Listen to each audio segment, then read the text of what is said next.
ازيكم يا جماعة عاملين ايه؟ اهلا وسهلا بيكم في حلقة جديدة من برنامجكم بادئ ريفيوز.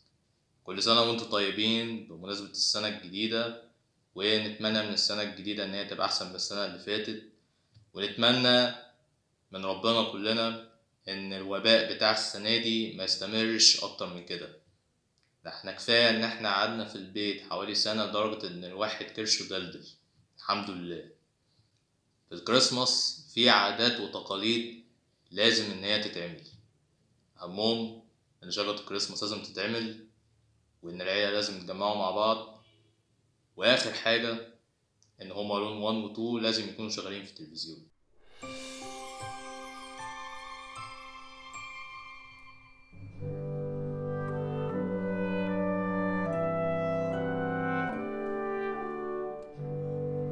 نقطة مهمة قبل ما ابدأ اتكلم عن هما لون 1 و 2. الفيديو ده انا مش هتكلم بعمق قوي، خصوصا ان الفيلم اللي انا هتكلم عليه دوت يعتبر فيلم عائلي، فيلم اكيد كلنا بلا استثناء سواء من جيلي او حتى من الجيل اللي اصغر مني اتربى عليه وفاكر مواقف كتيرة منه. المهم يلا بينا نبدأ. هوم ألون. هوم ألون هو فيلم كوميدي عائلي نزل سنة 90 من إخراج كريس كولومبوس وبطولة ميكولي كولكن وجو بيشي وديفيد ستيرن. أحداث الفيلم بتحصل في حي في مدينة شيكاغو، وبتدور حوالين كيفن ميكالستر، واد شقي ودلوع وبيحب يعمل مقالب في خلق الله، ولكنه بيتم التعامل معاه بشكل مش قد كده مع أسرته لدرجة إنه يعتبر أقل واحد في البيت. فيقرر كيفن إنه يتمنى أمنية، وهي إن عيلته يسيبوا البيت، وفعلا أمنيته بتتحقق وعيلته بتسيب البيت ويسافروا باريس ولكنهم ينسوه. وطبعا كيفن بيستغل الوقت ده إن هو يعمل اللي أي حد من جيلي كان بيعمله، يقعد بقى يتشاقى، يعمل مقالب، يتنطط، يعمل اللي هو عايزه. بعد كده يظهر 2 حرامية وهم هاري ومارف، ويبتدوا إن يستغلوا الوقت ده ويسرقوا كل البيوت اللي موجودة في الحي اللي عايش فيه كيفن. فيقرر كيفن إن هو يدافع عن البيت بتاعه من الحرامية اللي جايين يسرقوا البيت. تعالوا بقى نبدأ بالكاستنج بتاع الفيلم. أول واحد عندنا ميكولي كولكن. ميكولي كولكن كمان مرة ميكولي كولكن. الواد ده معجزة يا جماعة. الواد ده مش مجرد طفل المخرج لقاه في الشارع قال له تعالى انا يا واد انا عايزك تمثل معايا في الفيلم او المسلسل بتاعي. لا، هو تحس ان هو طفل كنا احنا في يوم من الايام كنا بنعمل زيه لما اهالينا يسيبوا البيت. بيتنطط، بيتشاقى، بيقعد يعمل مقالب في خلق الله مش زي اطفال تانيين. المخرج بس بيجيبهم ويخليهم يقولوا نكت والسلام والناس كلها تضحك زي انا حاسس ان انا بلقح كلام. بعد كده عندنا جو بيشي وديفيد ستيرن في دور هاري ومارف. خلينا اديكم معلومة مهمة جدا. جو بيشي قبل فيلم هوم ألون ما اشتغلش في حاجات عائلية اساسا. الراجل كان مشهور بان هو كان بيظهر في افلام كتير مع روبرت دينيرو، وظهر قبليها بسنة بفيلم ليس الويبن 2 مع النجم الكبير ميل جيبسون اللي انا بحبه جدا. وفي نفس السنة نزل بفيلم جود فيلس مع روبرت دينيرو وليلي جروت. واللي اتفرج على الفيلم ده عارف قد ايه ان جو بيشي ده كان لسانه طويل وكان قتال القتلة. ففكرة ان هو يتنقل من شخصية قتال القتلة اللي احنا شفناه من جود فيلس لحرامي ذكي وعصبي ومسخرة لما بيتعصب، دي فعلا تعتبر مخاطرة كبيرة جدا. والكيمياء اللي كانت بين جو بيشي وديفيد ستيرن كانت حلوة جدا، كانت مسخرة وكانت بتضحك. بتشوف قد ايه كل واحد بيندمج مع التاني، سواء هاري اللي بيتعصب على مارف او مارف الغبي اللي تقريبا يعني تحس سلطان. انا معرفش هو رامي امام قبل ما يعمل فيلم غبي منه فيه شاف دمبل دمبر وهم قالون ده شخصية سلطان شكله شبه جيم كاري في فيلم دمبل دمبر، وعنده نفس الذكاء بتاع مارف. سبحان الله. ولا ردة فعلهم على المقالب اللي كيفن بيعملها فيهم.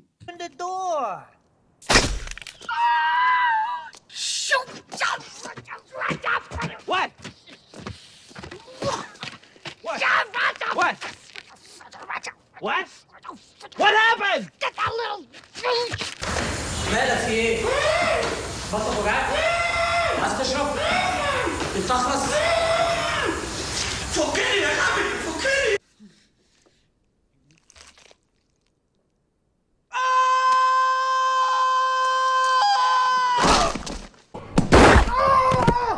يا رجلي ما علينا.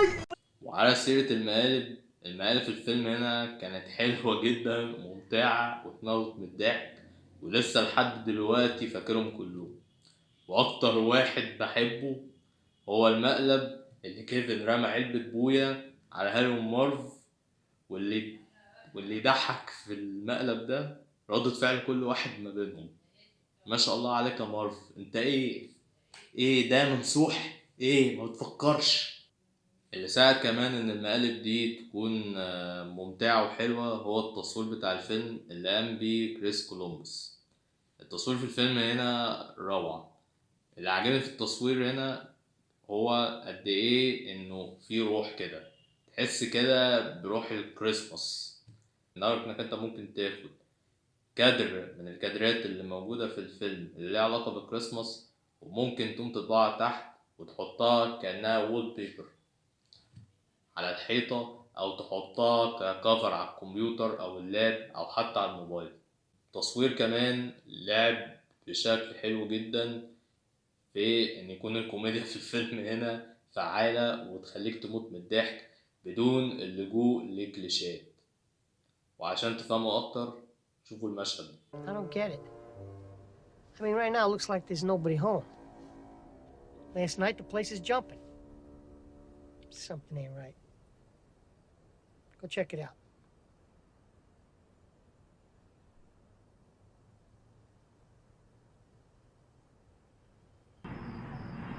يا بوحة ساعتك بتكلمني؟ والساوند تراك في الفيلم هنا كان حلو جدا، يحسسك بروح وجو الكريسماس.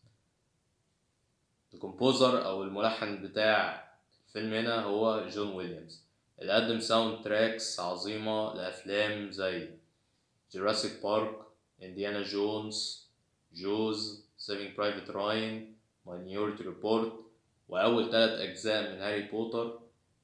أول جزئين منهم أخرجهم كريس كولومبوس اللي أخرج فيلم هوم ألون والجزء التاني بتاعه. تعالوا نتنقل لهوم ألون 2 اللي نزل بعد الفيلم ده بسنتين، ومن إخراج نفس المخرج كريس كولومبوس وبطولة نفس الكاست ميكولي كولكن، جو بيشي، وديفيد ستيرن. قصة الفيلم هي نفس قصة الفيلم الأولاني، بس المرة دي القصة عبارة عن إن كيفن بيضيع عن أسرته لما يروحوا المطار علشان يسافروا فلوريدا ويحتفلوا بالكريسماس هناك، ولكنه بياخد طيارة خطأ وبيسافر لنيويورك، ويبتدي بعد كده بقى ان هو يعمل نفس المقالب اللي كان بيعملها في البيت بتاعه، بس المرة دي في مدينة نيويورك بأكملها. وطبعا الحرامية الاتنين هاري ومارف بيرجعوا ويبتدوا انهم يسرقوا محلات اللعب اللي موجودة في نيويورك، وطبعا بيحصل مقالب اكتر، وكيفن بيقوم يعمل مقالب فيهم اكتر واكتر واكتر لغاية ما بيطلع عين اهلهم. انا مش هتكلم عن الفيلم ده كتير جدا، لاني لو انا اتكلمت عن الفيلم ده انا هقول نفس الكلام اللي انا قلته بالنسبة للفيلم الاولاني. فبالنسبة لي الفيلم التاني حلو جدا، يمكن بس تعقيبي الوحيد في الفيلم ده ان هو ما قدمش حاجة جديدة. يعني هو نفس الفيلم الاولاني بس المرة دي في مدينة، وطبعا بيحصل مقالب في الاخر وبيبقى فيه شخصية عجوزة من وجهة نظر كيفن هو بيخاف منها، وطبعا احنا بنعرف عنه اكتر. بالنسبة لي انا مش هتكلم كتير عن الفيلم ده. بالنسبة لي هو يعتبر زي ما تقولوا ريميك. الفيلم هنا فيه برضو مقالب اكتر من الفيلم الاولاني وبصراحة في شوية منهم يموتوا من الضحك ولسه لحد دلوقتي فاكرهم. من ضمنهم المقلب اللي كيفن قعد يرمي طوبة وما شاء الله مارف عمال ياخد طوبة طوبة فوق طوبة فوق طوبة. Okay, kid. Give it to me.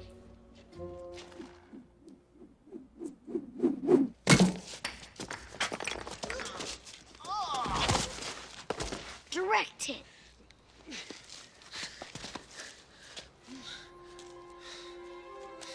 How many fingers am I holding up, Marv? 8. ومين عمل في عينيك كده يا دراعي؟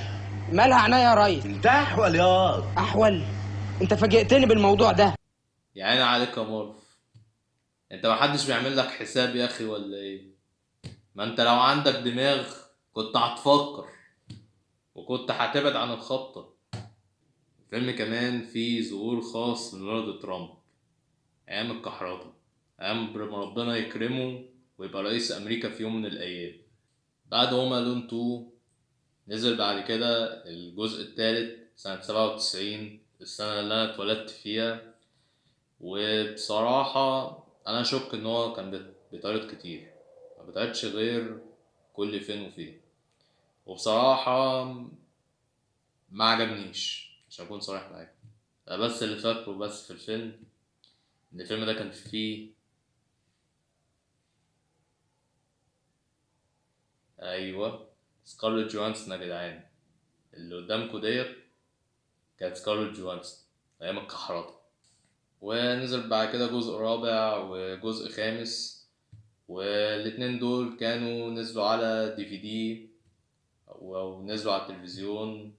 وبصراحة كانوا فاكسانين. يعني بصوا، انا بالنسبة لي هوم الون هو الجزء الاولاني والتاني وخلاص، الباقيين كلهم انا مش معترف بيهم اساسا. وفي اخبار لسه نازلة ان شركة ديزني بعد ما استحوذت على شركة فوكس اللي انتجت اول جزئين من هوم الون انهم هيعملوا جزء جديد او ريميك لفيلم هوم الون، وهيرجع فيه ميكالي كولكن واللي هيلعب بقى دور الواد اللي قاعد في البيت لوحده. الواد اللي قدامكوا ده طبعا انا ما اعرفش هو مين. الواد ده ظهر في فيلم اسمه جوجو رابت اللي نزل السنه اللي فاتت ومن اخراج تايكا واتيتي. طبعا ما اعرفش مين هو تايكا واتيتي، هو اللي عمل فيلم ثور راجناروك. وعموما انا مستني هيعملوا ايه في الفيلم ده. عشان اكون صريح معاكم انا متخوف، لان تاريخ ديزني مع الريميكس مش قد كده بصراحه. سواء فيلم لاين كينج اللي نزل السنة اللي فاتت أو حتى فيلم مولان اللي نزل السنة دي بقاله كام شهر. فعموما لينا مستنيين وهنشوف. ولمعلوماتكم الفيلم هينزل على ديزني بلس. وبس كده.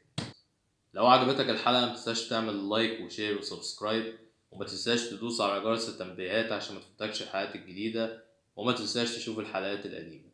وميري كريسماس ليكم كلكم، ونتمنى ان السنة الجديدة تكون احسن من السنة اللي فاتت. ويا رب يا رب الوباء ما يطولش اكتر من كده. احنا قعدنا في البيت حوالي سنة ومش ناقصين نقعد سنة تانية. وندعي ربنا كلنا ان الوباء ده ينتهي على خير. و stay home stay safe، خلوا بالكم من نفسكم، وان شاء الله الدنيا هتعدي على خير. سلام.